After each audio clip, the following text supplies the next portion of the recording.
Existem cerca de 500 milhões de pessoas online, jogando um total de 3 bilhões de horas semanalmente. Para essas pessoas, aos 21 anos, elas terão passado cerca de 10 mil horas imersas em algum jogo. No Brasil, o 11º mercado dos jogos mundial, com 48,8 milhões de jogadores, dados 2013, o maior mercado é de jogos sociais e MMOs. E o mercado vem crescendo, tanto na produção como no número de jogadores. Como esse é um padrão observado no mundo todo.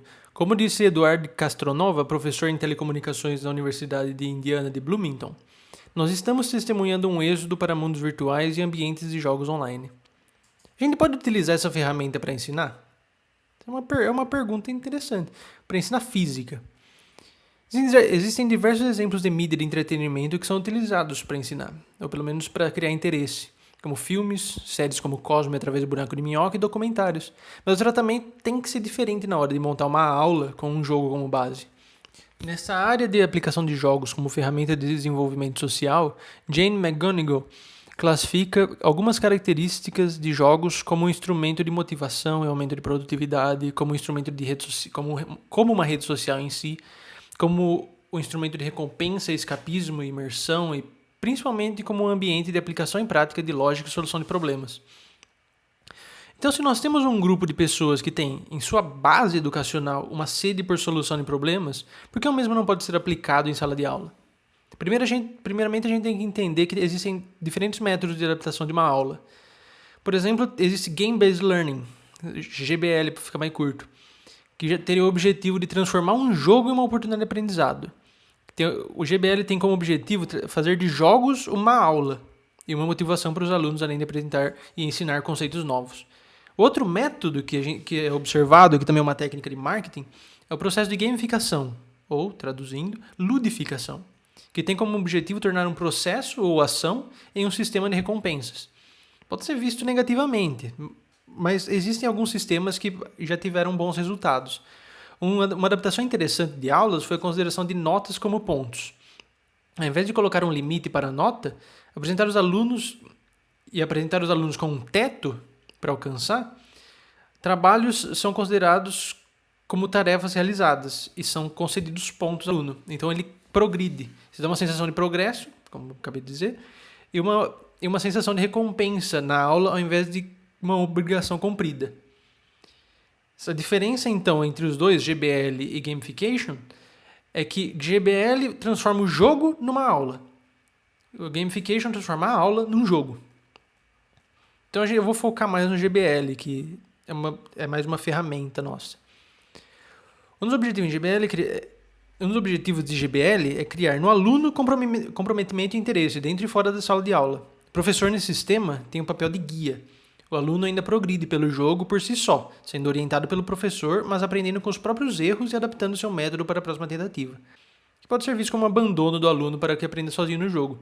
Mas ainda assim, o professor é extremamente necessário, porque ele é a pessoa que vai ter o processo na cabeça para que ele possa passar os alunos por ele para aprender. Porque com o ambiente bem preparado, o aluno pode aprender sozinho, criar os próprios conceitos em um sistema controlado e moldar o professor, que ao invés de observar apenas o produto final do estudo do aluno, como é o caso de um trabalho ou uma avaliação, pode ver o aluno conflitando com as próprias falhas e dúvidas e como o aluno lida com essas falhas e dúvidas. E essa é outra coisa que o jogo proporciona, respostas imediatas à tentativa e erro. O sistema comum de tarefa e avaliação não oferece uma margem de erro em que o aluno possa ficar confortável. Nessas circunstâncias, a pergunta para o aluno é se ele sabe a resposta. Com a perspectiva de jogos, a pergunta se torna outra. Se ele consegue resolver esse problema. Ele não precisa saber imediatamente. Ele pode buscar a resposta. E nessa busca, ele consegue conceptualizar e aprender melhor. Ou pelo menos essa é a ideia. Essa margem de erro proporciona um ambiente de aprendizado natural para o aluno. A base de tentativa e erro é futuramente prática no contexto do jogo, que acaba tornando o material a ser estudado mais instintivo, ou pelo menos uma melhor conceptualização pelo aluno. De qualquer forma, o professor deve ter conhecimento de quais jogos aplicar para um determinado conceito. Um processo de tentativa e erro pode facilmente se tornar pura sorte em um jogo com um limitado número de possibilidades, como uma solução física em 2 dimensões, como uma simulação física em 2 dimensões. Se o jogo proporciona uma grande possibilidade de falha, o aluno precisa estreitar suas tentativas e eventualmente ser bem sucedido pela racionalização e esforço que aplica no jogo. Esse processo de aprendizado mostra duas faces do jogo: o conhecimento como recompensa e o conhecimento como ferramenta. O primeiro é o objetivo da aula. Não, o segundo é o objetivo da aula, que é desenvolver o conhecimento e uma conceptualização instintiva durante o tempo imerso no jogo. A adaptação e racionalização do jogo por parte do aluno. O conhecimento como recompensa é o progresso que alguém faz no jogo, as descobertas e a narrativa que se desenrola, que é uma peça bem grande no design de um jogo. E essa é uma grande diferença que surge na hora de fazer o design de um jogo. É o foco que o designer tem na hora de criar o game. E nisso cria uma grande divisão entre jogos cujo foco no design é educação ou cujo design o foco é entretenimento. E, geralmente essa diferença é visível imediatamente, assim que você abre o jogo. Os primeiros, focados na educação, eles são pensados para aplicação em sala, mas nem sempre têm a melhor recepção e apresentam falhas do design por não terem o interesse do público como alvo, mas sim a apresentação do conteúdo. E também por serem desenvolvidos e desenhados por professores ou pesquisadores no tópico de ensino. Os outros não têm como objetivo ensinar ou educar qualquer tópico, mas podem, por ser relacionados e por criar uma imersão e interesse maior no jogador, ensinar tangencialmente o aluno ou o jogador, simplesmente pela narrativa.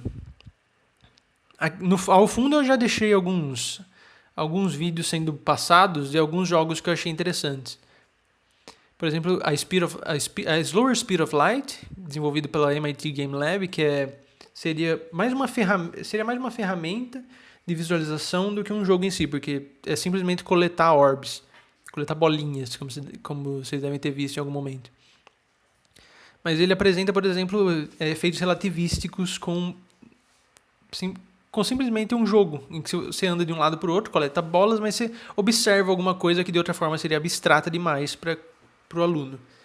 Kerbal Space Program, pela desenvolvedora Squad, que é um jogo de exploração espacial,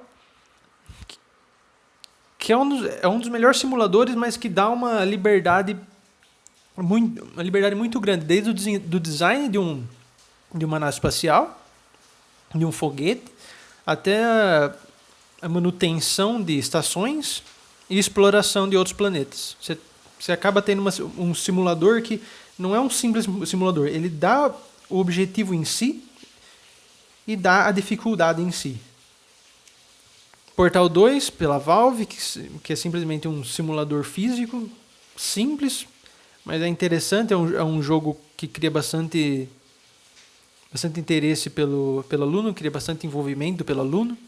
Planet Mechanic, Motion Force e Reach for the Sun, que são jogos da empresa da Filament Games, que são jogos já mais focados para o ensino, mas que tem um design já de um designer de jogos. Eles não têm em mente uma aplicação, mais o interesse do aluno. Um dos jogos também já utilizados para ensinar foi Angry Birds. Claro que foi passado já para uma sala mais velha que já tinha em mente que aquilo era uma aula. Se você der Angry Birds para um grupo de alunos do ensino fundamental, você pode não esperar que eles continuem aprendendo mais nada.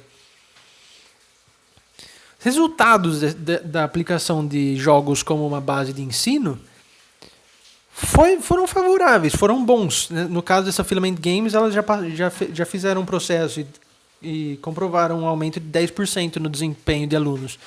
Mas em outros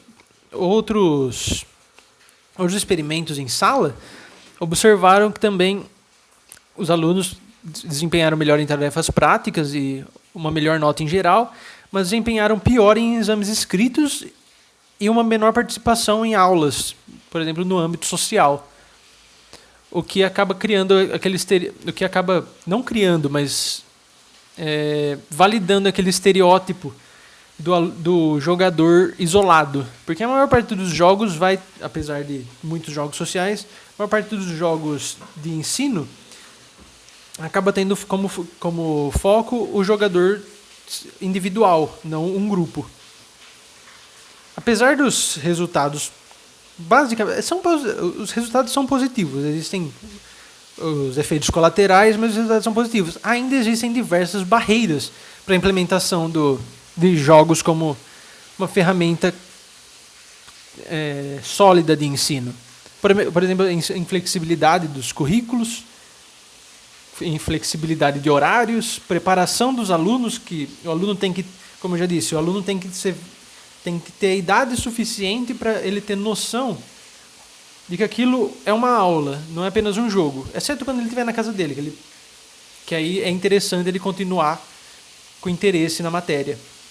E também o aluno ter uma prática com o computador ou com a ferramenta de jogo. Por exemplo, com as regras do jogo. E, é claro, a maior barreira acho que existiria a barreira financeira.